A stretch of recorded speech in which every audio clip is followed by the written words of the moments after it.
Selamat malam semuanya, welcome to Unlock with me Billy Boon. Ini adalah Unlock terakhir di tahun 2020. Selamat datang. Seperti biasa pada malam hari ini kita kedatangan dua orang narasumber yang luar biasa yang akan meng-unlock pemikiran kita di berbagai macam isu ya. Jadi nanti hopefully kita semua bisa belajarin sesuatu dan jadi orang yang lebih cerdas, lebih pinter gitu ya. Nah, sebelum saya memperkenalkan siapa yang akan berbagi di panggung Unlock pada malam hari ini, seperti biasanya siap-siap untuk teman-teman semua catat apa aja yang kalian suka dari yang disampaikan oleh kedua narasumber pada malam hari ini. Kemudian nanti di akhir acara ke Instagram saya @billybunyot, cari postingan tentang episode malam hari ini, kemudian ke kolom komentarnya tulis apa aja yang kalian suka dari yang disampaikan oleh kedua narasumber pada malam hari ini. Nanti yang beruntung dua orang akan dapetin 2 buah kacamata persembahan dari Optic Says dan juga buku saya yang berjudul Young on Top Updated dan juga buku yang berjudul Why. Dua-duanya saya yang nulis. Oke? Tanpa berpanjang-panjang lebar, saya mau langsung panggil Ani. Woo!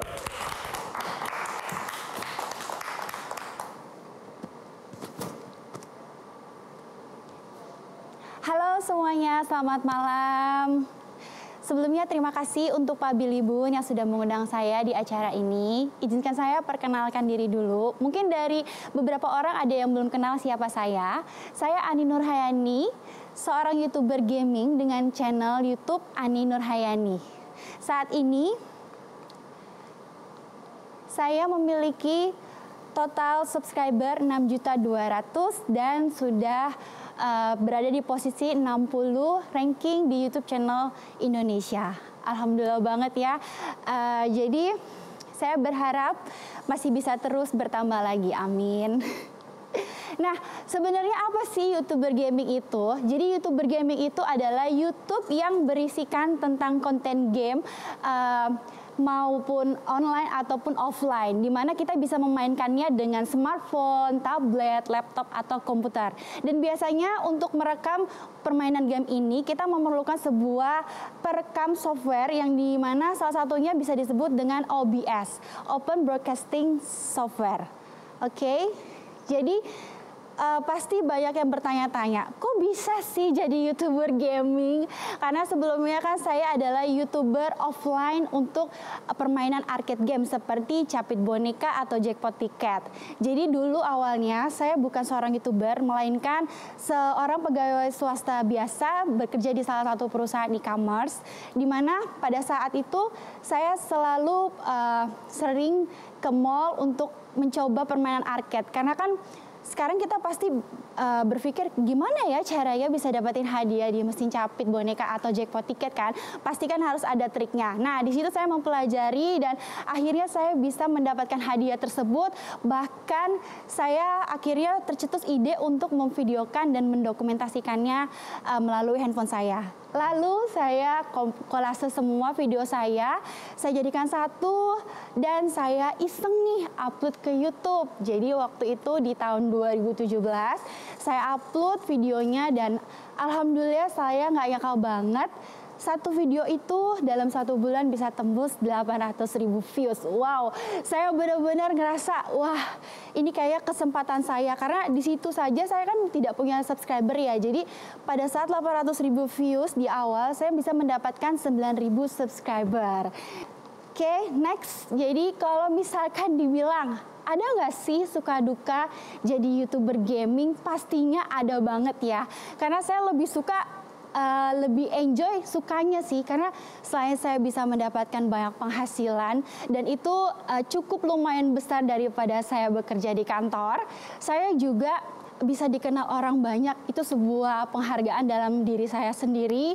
Bahkan saya juga bisa membantu orang lain atau bekerja sama dengan pihak-pihak lain untuk membantu sesama juga gitu. Jadi banyak sukanya sih sebenarnya. Dan satu lagi yang paling saya suka, saya bisa fleksibel untuk atur jam kerja saya. Jadi kan nggak seperti kerja kantoran ya harus 8 jam kerja. Kalau ini tinggal tergantung kita manage waktu kita sendiri aja.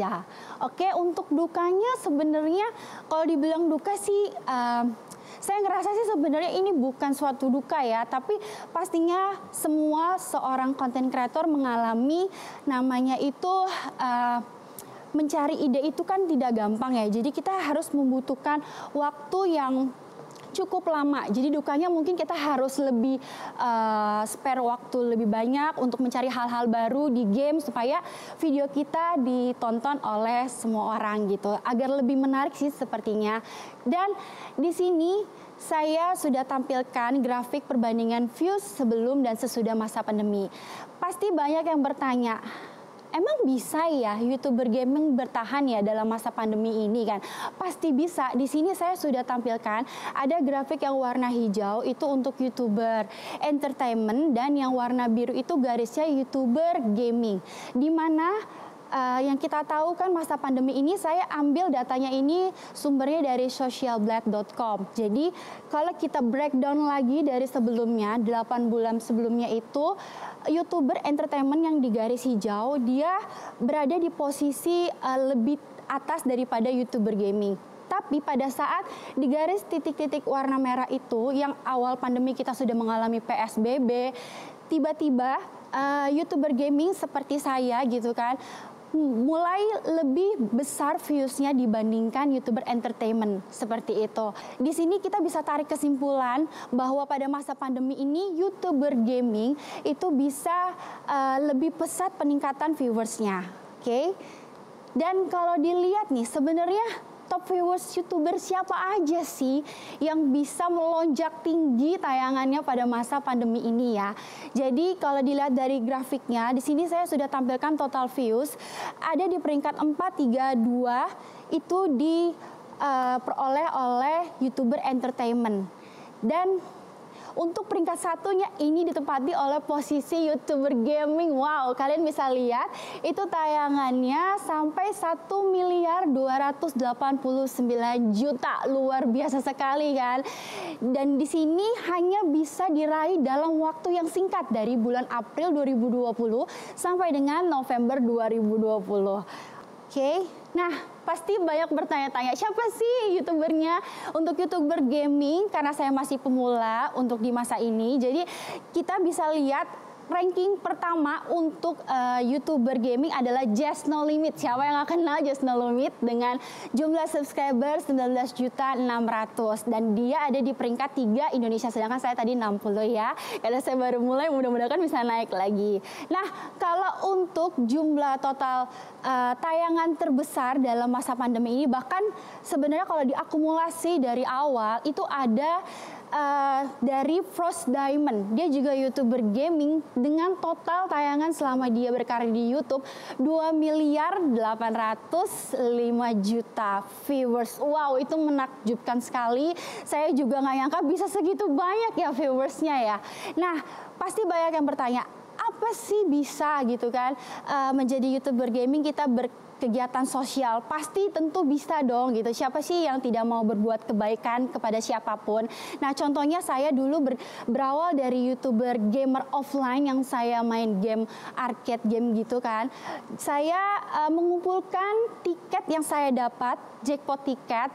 Habis itu saya kumpulkan dan saya request hadiah ke permainan tersebut dengan alat-alat elektronik seperti TV, kulkas, mesin cuci, dan semua barang itu bukan untuk saya, melainkan saya salurkan langsung ke panti asuhan. Jadi saya mau berbagi dari hasil jerih payah saya. Walaupun sebenarnya saya bisa saja langsung beli, tapi enggak. Saya di sini memperlihatkan bahwa game itu kita bisa kok memberikan sesuatu kebaikan itu dari hal kecil. Contohnya saya dengan bermain game tersebut gitu. Jadi waktu itu secara pribadi ya saya mendonasikan alat-alat tersebut. Kemudian saya juga bekerjasama dengan benihbaik.com dan maingame.com. Jadi kami berkolaborasi untuk menyumbangkan pembelian voucher game yang untuk disalurkan ke pondok pesantren, dan kemudian saya juga berkolaborasi bekerjasama dengan Kak Mirahung dan Reach Out Foundation. Jadi kita ke sana untuk membagikan mainan ke salah satu PAUD yang ada di Jakarta, seperti itu.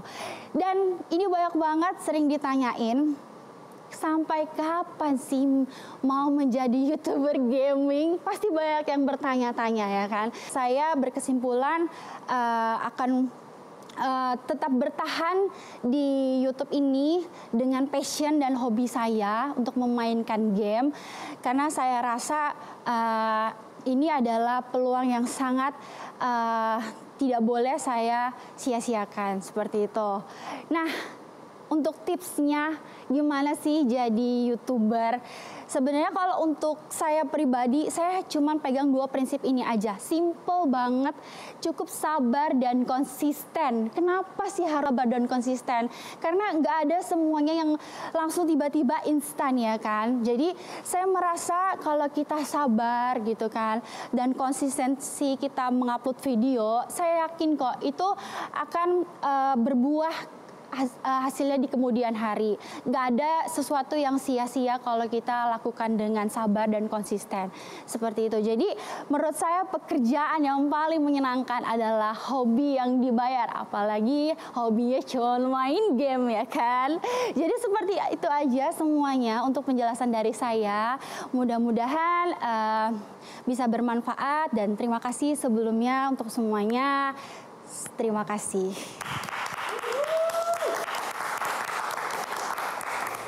Dulunya kerja. Ya betul, Terus kerja. kemudian cabut ngejalanin hobi yang dibayar gitu. Ya. Dibocorin dong, bayarannya berapa sekarang? Aduh. Penghasilannya berapa sekarang?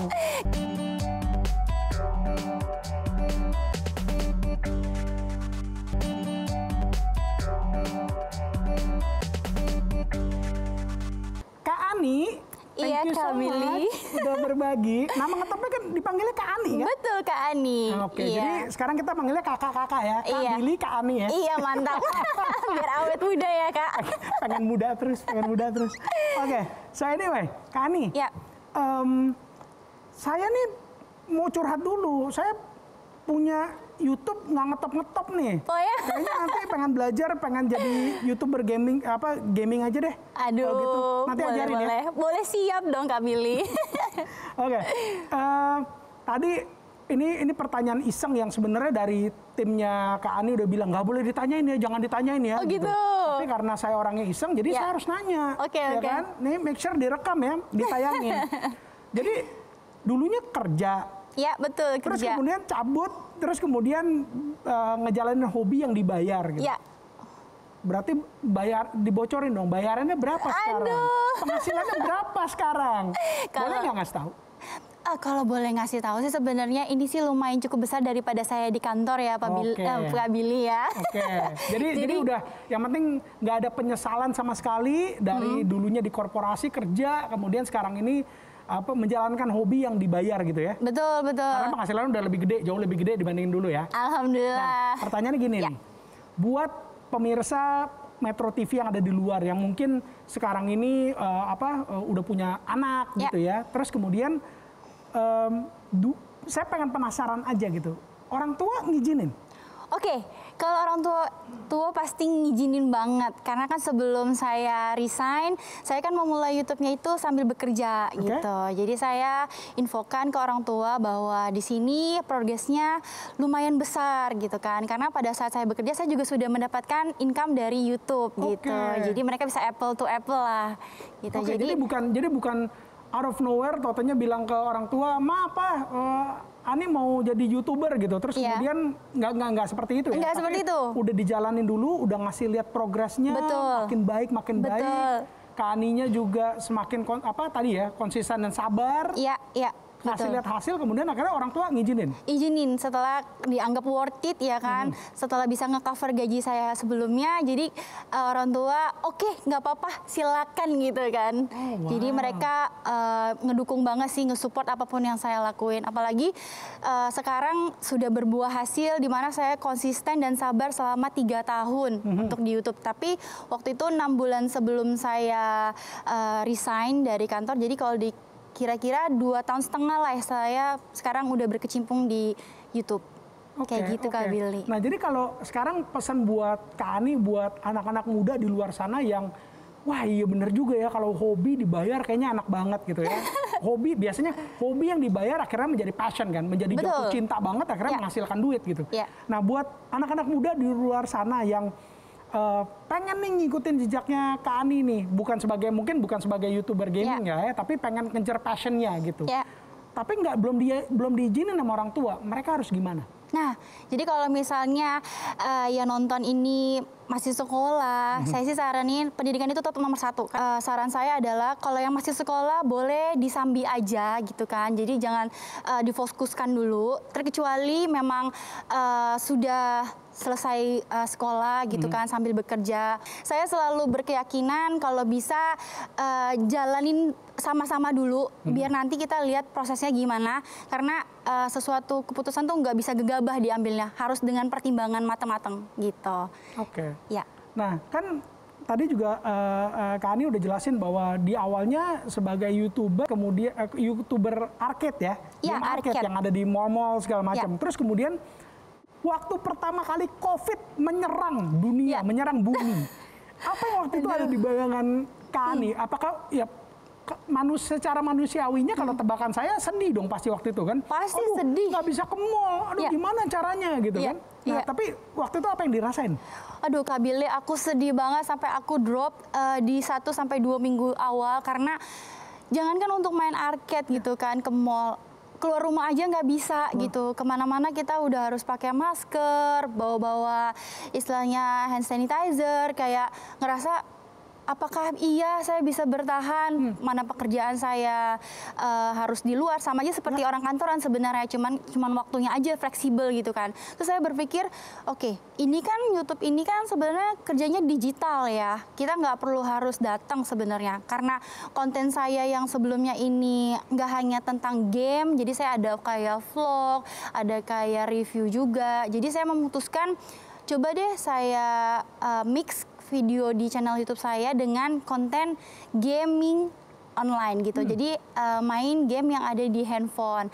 Nah, awalnya memang nggak langsung tiba-tiba disukain sama peminat saya, karena kan subscriber saya yang dulu kan sukanya saya main capit, dapetin tiket gitu. Kok tiba-tiba ini sampai di ban-ban sama mall-mall nggak boleh datang ya, menang dulu. Bener, dulu saya kalau misalnya dibilang itu pernah saya sampai diusir halus ya istilahnya, sampai bilang, Mbak Ani mohon maaf ini bonekanya sudah hampir habis, bisa langsung pulang aja gitu kan. Aduh, sampai segitunya gitu kan. Nah, tapi di situ saya pokoknya saling toleransi kan, karena saya juga membutuhkan permainan tersebut gitu. Jadi kita barter aja sih, sebenarnya saya juga nggak di endorse sama sekali loh Kak Billy untuk permainan itu. Jadi kita cuma just sharing aja gitu kan. Jadi di saat masa pandemi ini saya langsung fokus ke game online ini, karena saya berpikir ya udah, saya nggak bisa lagi ke mall gitu kan, semua juga udah di lockdown. Ya udah, saya mencoba buat game online itu, ada yang suka, ada yang enggak, dan akhirnya saya menemukan satu game di mana sebenarnya game tersebut tuh sudah lama banget dimainkan oleh anak-anak sekolah, tapi di situ saya karena orangnya sukanya konsisten fokus hanya satu, dan saya nggak mau coba-coba dulu gitu kan. Pas dilihat satu video pertama viewersnya lumayan banyak diminati, disitulah saya langsung bergen untuk oke, saya langsung coba deh explore terus game ini tuh sebenarnya apa, simulator apa sih yang bisa saya kembangin di game ini gitu. Dan ternyata alhasil viewer saya suka, subscriber saya suka, dan saya sampai sekarang pun konsisten, bahkan saya mencoba seperti trial error gitu. Jadi channel YouTube saya kan memang atas namanya Ani Nurhayani sesuai nama saya, Kak Billy. Tapi pada masa pandemi ini di bulan April ini saya memutuskan buat channel game khusus. Ya, namanya Ani Ngegame gitu. Jadi saya mencoba trial error dulu untuk di channel Ani Game, ternyata banyak yang suka. Bahkan sekarang belum hampir setahun itu udah 800.000 subscriber hanya untuk game simulator itu. Jadi saya cuma trial error seperti saya main di game capit gitu kan, di arcade di channel utama saya. Jadi saya berkesimpulan bahwa ternyata ini berpotensi yang sangat besar banget ya menjadi YouTuber gaming kan. Peminatnya juga banyak, karena kan game tuh banyak banget kan. Nah, cuman saya berprinsip saya harus ambil sesuatu yang unik di diri saya. Jadi saya kembangin. Ya, hasil seperti sekarang sudah punya 2 channel, dan alhamdulillah channelnya juga cukup lumayan besar buat saya. Pertanyaan saya jauh ke depan nih. Satu hari Kak Ani punya anak. Ya. Bakal ngizinin nggak anaknya untuk ngikutin jejaknya Kak Ani di YouTube? Saya rasa nanti kalau anak saya sudah mengenal tulisan atau gambar, mungkin dari situ saya kasih tahu dulu ya. Kayak kan sekarang anak kecil tuh lebih kayak interaktif nonton YouTube ya kan. Saya mau lihat juga ketertarikan anak saya nanti gitu kan. Kalau misalkan anak saya mau nih berkecimpung di YouTube juga. Jadi kasih pilihan lagi balik lagi ke anaknya. Karena saya nggak tahu nanti anak saya sukanya di musik atau di passion yang lain, saya juga nggak tahu. Oke, jadi intinya kamu akan nggak mau maksain kehendak mamanya, tapi melihat anaknya sukanya di mana, diarahkan dan disupport ya. Iya betul, seperti pasti orang support. tua kamu mensupport kamu. Iya, karena orang tua saya itu pedoman yang sangat utama di hidup saya. Ya udah, berbuat kebaikan aja dan kamu nggak perlu jadi seseorang yang hebat dipandang orang lain. Cukup banggakan diri kamu sendiri, apa yang kamu tanam sekarang itu akan berbuah nanti saat kamu sudah tidak ada gitu. Jadi ngerasa kayak waduh, thank you banget, maksudnya Tuhan udah kasih orang tua seperti yang sekarang. Wow, Om Tante, luar biasa didikannya, punya anak seperti ini. Kak Ani, thank you so much udah berbagi. Kita cheers dulu. Oke. Alright. Gen Z di Indonesia ini adalah orang-orang yang sebenarnya membuat Indonesia lebih cepat beradaptasi kepada banyak hal. Contohnya teknologi, uang digital.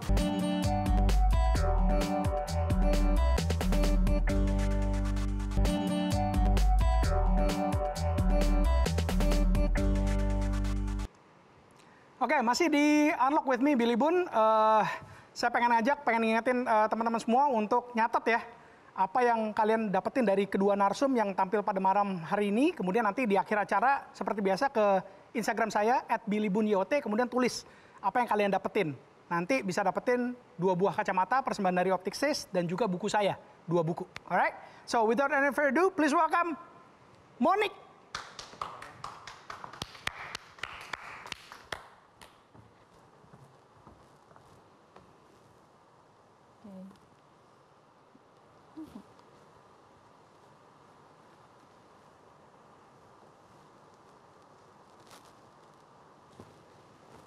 Halo semua, perkenalkan nama saya Nendra Rengganis atau biasa dipanggil Monique. Saya CEO dari Hipwi.com.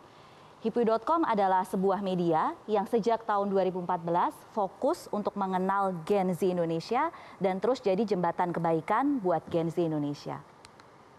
Sebenarnya jadi Gen Z di Indonesia itu agak ribet dan membingungkan. Karena Gen Z di Indonesia biasanya dikenal dengan generasi yang instan. Ibaratnya mereka mau sukses, mereka mau kaya, orang sering kasih stigma mereka maunya cepat. Mereka mau ahli dalam sesuatu, kebanyakan orang menganggap mereka generasi tutorial karena belajarnya cukup dari YouTube. Tapi memang benar nggak sih Gen Z di Indonesia itu seperti apa? Dan apakah kita sudah benar-benar mengenal mereka? Saat ini, Gen Z di Indonesia jumlahnya sudah hampir melebihi milenial. Jumlah ini sering membuat Gen Z Indonesia dianggap sebagai bahan bakar terbaru bagi peradaban Indonesia di masa depan. Gen Z Indonesia itu ibarat pemimpin di masa sulit. Dia jadi penyerap hal-hal yang berat. Nah, Gen Z di Indonesia ini adalah orang-orang yang sebenarnya membuat Indonesia lebih cepat beradaptasi kepada banyak hal. Contohnya, mereka adalah generasi yang lebih cepat beradaptasi pada teknologi, uang digital. Mereka juga teknologi yang lebih cepat beradaptasi pada teknologi-teknologi baru yang sebelumnya nggak pernah kebayang di Indonesia. Satu stigma yang sering muncul mengenai Gen Z adalah mereka tidak lagi suka mencerna sesuatu yang panjang atau konten-konten yang menarik. Akan tetapi, dari berbagai hasil riset dan juga dari data Hipwi, sebenarnya jika dibandingkan dengan generasi X dan generasi milenial yang membuka portal berita 4-5 kali dalam sehari, Gen Z Indonesia justru membuka portal berita 8-13 kali dalam sehari. Dan dari data Hipwi yang kami miliki, dari tahun 2018 sampai tahun 2020, Gen Z Indonesia itu membaca berita, membaca konten dengan jauh lebih lama. Waktu mereka stay di satu konten, waktu mereka menikmati satu konten jauh lebih lama dari tahun-tahun sebelumnya. Nah, sebenarnya Gen Z Indonesia bukan tidak membaca konten lagi, bukan tidak ingin menikmati konten, hanya saja mereka menikmati konten dengan cara yang berbeda. Yang unik juga dari Gen Z Indonesia yang masih jarang kita bicarakan, 63% dari mereka punya kekhawatiran terhadap masa depan. Nah, ini membuat mereka ingin mulai segalanya lebih awal dan juga mereka sudah melihat banyak orang-orang terdekat bisa kehilangan pekerjaan karena kondisi yang di luar kontrol mereka. Karena itu sejak usia 13 sampai 17 tahun mereka sudah mulai melek finansial dan sudah mulai menabung. Dari hasil riset yang HIPWI lakukan, Gen Z Indonesia punya keyakinan bahwa apa yang mereka pelajari di sekolah sekarang belum tentu akan bisa langsung mereka aplikasikan di dunia kerja. Karena itu mereka sudah sadar dan mereka sudah mengambil ancang-ancang kalau sampai nanti usia 30 tahun mereka akan punya minimal 3 jenis pekerjaan yang berbeda. Dan itu akan mereka lakukan dengan senang hati. Salah satu karakteristik yang unik dari Gen Z Indonesia, mereka memulai sesuatu jauh lebih awal dari generasi sebelumnya. Bahkan ada satu hasil riset yang menunjukkan kalau Gen Z berani mencoba melamar magang di usia 12 tahun. Ini hal yang tidak pernah dilakukan oleh generasi milenial atau generasi sebelumnya.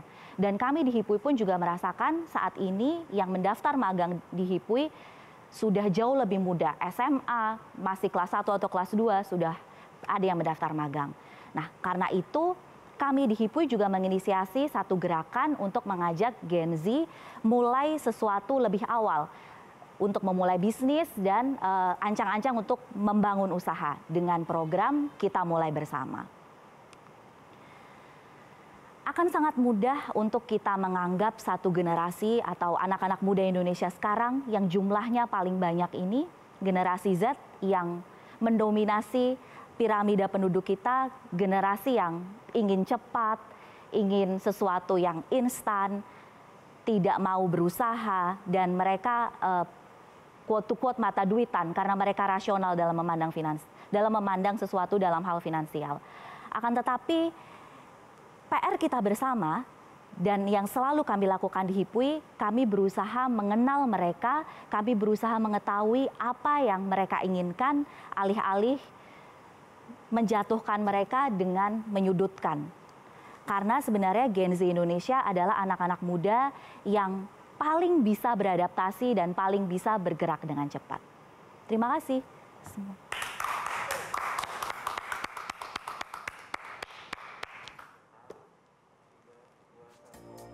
Jadi kasih mereka kebebasan, kasih mereka KPI yang terukur, setelah itu berikan mereka kebebasan untuk ngelakuin kesalahan dan kita nanti mulai dari situ.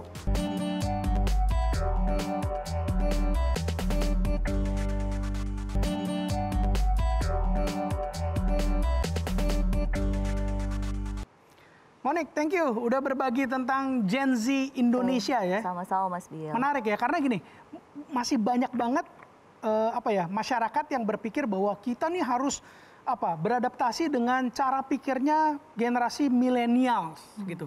Yang kita nggak sadarin adalah sebenarnya generasi milenials itu yang paling tuanya sekarang udah umur 40 tahun loh kalau nggak salah. 39 ya kan? tahun. 39 tahun, exactly. Nah, jadi sekarang ini Gen Z sebenarnya udah masuk, ada yang udah kuliah, ada yang udah mau masuk ke dunia kerja dan seterusnya ya. Dan apakah itu alasan utamanya memang HIPWI fokus dan pengen mengenal mereka, itu yang saya suka tuh. Pengen mengenal mereka bukan menyudutkan mereka gitu. Yep. Benar Mas, jadi visi utama HIPWI itu kita pengen mengenal anak muda Indonesia. Dan sekarang generasi muda Indonesia yang paling muda Gen Z. Jadi Gen Z kalau ada banyak banget definisi, tapi sekarang yang paling dipercaya itu definisi yang bilang Gen Z paling tua itu 22 tahun sekarang sebenarnya. Jadi udah mau lulus kuliah tuh ya? Hampir lulus kuliah. Kan? Udah tahun terakhir kuliah lah. Nah, jadi memang HIPWI PR terbesarnya kita harus kenal mereka. Kita perlu mengenal generasi yang paling muda di Indonesia. Nah, sekarang ini Gen Z. Kalau kita ngomongin soal milenial memang udah agak outdated ya. Karena mereka udah ya kita ini juga milenial, bahkan saya juga milenial. Saya bukan. Milenial lah Mas, kan ada milenial versi saya sendiri berusaha jadi milenial. Yes. Nah, jadi PR utama HIPUI memang pekerjaan rumah kita mau kenal generasi yang paling muda di Indonesia, dan sekarang anak muda paling muda Gen Z. Oke. Nah, HIPUI sendiri sebenarnya kan sebuah online media ya, boleh dibilang ya. Terus kemudian yang saya suka juga tadi di awal Monique bilang menjadi jembatan kebaikan buat generasi muda Indonesia gitu kan. Memang sekarang kalau pembacanya HIPUI ada berapa banyak sampai PD untuk mengeluarkan hasil surveinya, risetnya HIPUI gitu? Sekarang per bulan itu minimal kita dibaca 20 juta unique user ya, 20 juta unique user, 60% itu Gen Z, 35%-nya milenial. Jadi itu tuh pembaca terbesar kita, penikmat konten terbesar kita. 20 juta? Iya, per bulan. Per bulan generasi muda Indonesia. Berarti kalau mereka ngeliatin konten-kontennya tuh berapa banyak, apa sih istilahnya, page view-nya berapa banyak tuh sebulan? Halaman yang terbaca rata-rata maksimal 45 juta sampai saat ini. Per bulannya 45 juta ya.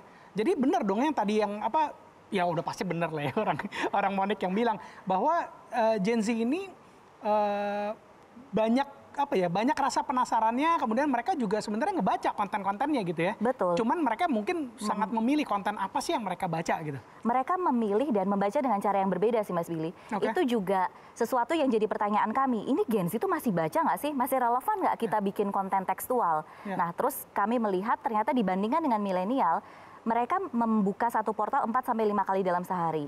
Kalau Gen Z itu 8-13 kali dalam sehari. Lebih banyak ya? Lebih banyak. Mereka lebih aktif mencari mencari informasi. Tapi mereka memang membaca dengan cara berbeda. Mereka nggak mau bosen. Jadi mereka menginginkan satu rich konten yang nggak cuma tekstual. Itulah kenapa kami nambahin konten-konten bergambar, konten-konten yang ada GIF-nya, konten-konten yang ada interaktif ya supaya tidak membosankan. Dan kami juga beradaptasi bikin konten lebih pendek yang katanya nggak SEO friendly itu. Judulnya lebih panjang, kontennya lebih pendek. Jadi dipadatkan supaya Gen Z memang skimming kan, mau nggak mau mereka membacanya lebih cepat untuk cari informasi. Nah, jadi sebagai media akhirnya kita harus beradaptasi sama kebutuhannya Gen Z sekarang. Nah, jadi benar nggak sih kalau yang tadi mungkin di awalnya Monique juga udah bilang stigma dari masyarakat semua atau dari generasi yang lebih tua gitu ya bilang bahwa mereka tuh nggak tahan banting, mereka tuh pengennya cepat, mereka tuh pengennya instan segala macam tuh. Menurut Monique, menurut HIPUI benar nggak mereka kayak begitu? Mereka berjuang dengan cara yang berbeda dan juga mereka zamannya udah berubah juga. Zamannya gitu udah ya? berubah. Mereka cepet. Tim magang yang misal contohnya tim magang yang ada di HIPUI itu selalu anak-anak Gen Z semua, mereka selalu membawa perspektif yang totally different ke apa yang kami lakukan. Nah, kalau kita bilang mereka tidak mencapai kesuksesan dengan cara generasi sebelumnya, bukan berarti mereka tidak berjuang. Mereka berjuang dengan cara yang berbeda, mereka punya definisi kesuksesan yang berbeda, dan mereka juga belajar dengan cara mereka sendiri. Yang sebenarnya yang menyenangkan dari belajar bersama Gen Z, mereka itu tidak saklek ilmu cuma didapat dari sekolah. Jadi kalau kita buka online course, kita adain live event, offline ataupun online, yang datang kebanyakan Gen Z. Dan uniknya, kalau untuk reach out ke orang yang belum mereka kenal, mereka juga lebih pede, lebih percaya diri. Iya. Nah, jadi kalau di dunia kerja nih, kan Monique dengan HIPUI kenal banget nih sama mereka. Nah, jadi kalau sekarang mungkin yang posisinya manajer atau direktur gitu ya, terus kemudian sekarang ini atau kedepannya beberapa tahun lagi akan mulai dibanjiri oleh first jobber Gen Z ini, gini loh, supaya potensi mereka bisa maximize di company. Nah, jadi harus punya mindset kayak gimana? Yang pertama, kalau yang saya pelajari selama ini dari manage Gen Z di HIPUI, mereka memandang satu pekerjaan itu bukan cuma soal uang, tapi soal pengembangan diri. Jadi tetap kasih mentoring one-on-one untuk mengembangkan diri mereka. Dan satu lagi yang penting juga, kita care sama mereka personally, tapi kita harus tetap challenge mereka directly. Kita berusaha untuk kenal mereka secara personal, tapi kita kasih tantangan-tantangan yang bikin mereka berkembang. Dan Gen Z ini juga kurang suka di micromanage ya kalau aku lihat. Jadi kasih mereka kebebasan, kasih mereka KPI yang terukur, setelah itu berikan mereka kebebasan untuk ngelakuin kesalahan dan kita nanti mulai dari situ. Mereka punya cara mereka sendiri yang bisa jadi buat kita unik, tapi mereka tetap bisa achieve. Jadi instead of focus on what to do, focus on the goal dan biarkan mereka menentukan sendiri, berkreasi. Oke. Nah, kalau tadi Monique juga bilang bahwa mereka tuh nggak melulu kayak generasi, let's say baby boomer dan Gen X yang selalu kriteria suksesnya itu ngomongin duit zaman dulu, ya kan? Karena kalau pindah kerja, termasuk saya, ketika pindah kerja harus naiknya 40% minimum, misalnya omong kosong kayak begitu gitu. Nah sekarang ini tadi Monique bilang bahwa mereka itu bukan melulu ngomongin duit, tapi mereka ngomongin gimana apakah mereka bisa berkembang dan punya impact, right? Di kerjaannya mereka punya sesuatu yang bisa dibanggain gitu. Tapi kan tadi Monique bilang mereka ini generasi yang pengen lebih cepat, pengen instan gitu. Kalau dikasih kalau dikasih tantangan, mereka nggak langsung ambruk tuh. Enggak, justru mereka cepat beradaptasi kalau saya lihat. Jadi mereka tahu nih, mereka jadi saksi orang tua mereka, kerabat, tante, om bisa kehilangan pekerjaan dalam waktu instan karena ada mesin baru yang muncul, ada teknologi baru yang muncul. Nah, mereka sadar mereka harus terus berkembang. Karena itu mereka akan terus upgrade diri mereka buat tahu apa sih yang sebenarnya akan trending di masa depan. Saat ini nih, bahkan banyak Gen Z yang masih SMP, baru SMA udah belajar soal data, jadi data scientist.